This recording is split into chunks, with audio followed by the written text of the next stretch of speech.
আসসালামু আলাইকুম প্রিয় বন্ধুরা, আশা করি সকলেই ভালো আছেন। আজকের ভিডিওটি 18তম নিবন্ধন সম্পর্কে। 18তম নিবন্ধনে যারা চূড়ান্তভাবে উত্তীর্ণ হয়েছেন, মেরিট লিস্ট কবে প্রকাশ হবে এ সম্পর্কে এনটিআরসি কি জানিয়েছে এবং সাথে থাকবে 19তম নিবন্ধনের সার্কুলার কবে হতে যাচ্ছে, খাদ্য অধিদপ্তর পরীক্ষা কবে হতে যাচ্ছে। প্রিয় বন্ধুরা, যারা 18তম নিবন্ধনে চূড়ান্তভাবে উত্তীর্ণ হয়েছেন, আপনাদের মেরিট লিস্টের জন্য অবশ্য আপনারা সকলে অপেক্ষা করতেছেন। গণবিজ্ঞপ্তি অলরেডি হয়ে গেছে, আপনারা শুধু আবেদন করবেন, চয়েস লিস্ট ঠিক করবেন। এর জন্য মেরিট লিস্টটি কবে প্রকাশ করা হবে এটাই আপনাদের জন্য খুবই গুরুত্বপূর্ণ বিষয়। 18তম শিক্ষক নিবন্ধনে উত্তীর্ণদের সমন্বিত জাতীয় মেধা তালিকা প্রকাশে বিলম্ব কেন হচ্ছে? 18তম শিক্ষক নিবন্ধনে চূড়ান্ত উত্তীর্ণ প্রার্থীদের সমন্বিত জাতীয় মেধা তালিকা প্রকাশে আরও 1-2 দিন বিলম্ব হতে পারে বলে জানা গেছে। এনটিআরসি এর 3জন দায়িত্বপ্রাপ্ত কর্মকর্তার সঙ্গে কথা বলে এমন তথ্য পাওয়া গেছে। প্রার্থীদের অনেকেই মেরিট পজিশন না দেখে নিয়োগ সংক্রান্ত বিজ্ঞপ্তিতে আবেদন করতে সিদ্ধান্তহীনতায় ভুগছেন।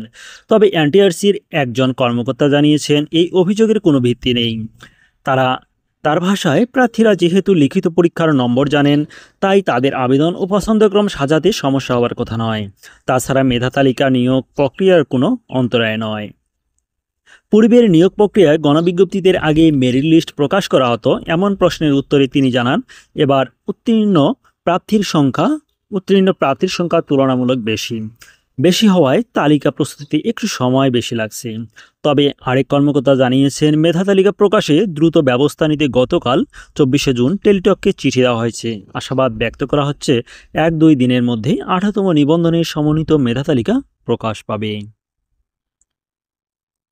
19তম নিবন্ধন সার্কুলার জুলাইয়ের শেষে বা আগস্টের প্রথমে ইনশাল্লাহ হয়ে যাবে। প্রিয় বন্ধুরা, যারা খাদ্য অধিদপ্তরে অ্যাপ্লিকেশন করেছিলেন, আপনাদের পরীক্ষা আগামী আগস্টের শেষে বা সেপ্টেম্বরের প্রথম সপ্তাহের দিকে অনুষ্ঠিত হতে যাচ্ছে এবং বড় পদগুলোর পরীক্ষা কিন্তু শেষে অনুষ্ঠিত হবে।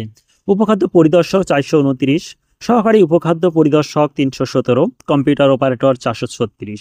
এই পরীক্ষাগুলো মূলত আগামী আগস্টের শেষে বা সেপ্টেম্বরের প্রথম সপ্তাহের দিকেই কিন্তু অনুষ্ঠিত হবে। আবারও বললাম, আপনারা খুব ভালোভাবে প্রস্তুতি নেন। এবারে কিন্তু আপনারা যদি টিকে যান, ইনশাল্লাহ আপনাদের চাকরি হবে। আর এই পদগুলোর কিন্তু পদসংখ্যা আবার বৃদ্ধি পাবে। সেজন্য অবশ্যই আপনাকে একটা প্রপার প্রস্তুতি নিতে হবে। যারা আমাদের খাদ্য অধিদপ্তর ব্যাচে ভর্তি হতে ইচ্ছুক, তারা অবশ্যই ইনবক্সে খাদ্য লিখে টেক্সট করুন।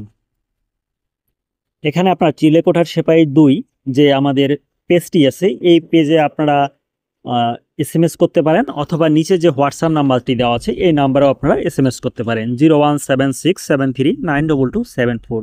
এই নাম্বারে হোয়াটসঅ্যাপে আপনারা SMS করবেন খাদ্য লিখে। তাহলে আপনি বিস্তারিত আমাদের কোর্স সম্পর্কে জানতে পারবেন। আমাদের কোর্সে যদি আপনি এই 2 মাস নিয়মিত পড়াশোনা করেন, ইনশাল্লাহ আপনারা কিন্তু চাকরিতে টিকে যাবেন, এই গ্যারান্টি আমি দিতে পারি। ভালো থাকুন, সুস্থ থাকুন। আসসালামু আলাইকুম ওয়া রাহমাতুল্লাহি ওয়া বারাকাতুহু।